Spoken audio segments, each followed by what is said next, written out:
This is going to be an interesting morning here. Bees are one of the most effective pollinators in nature.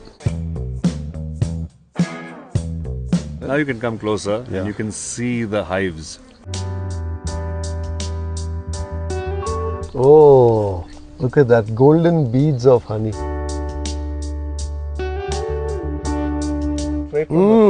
Out here, there are only 10 rooms. Yes, that's how we started. The whole concept was you don't want to, bump into other people.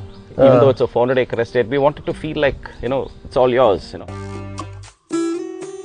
Well, this is like a preserve and jam buffet here, huh? This is the mangosteen.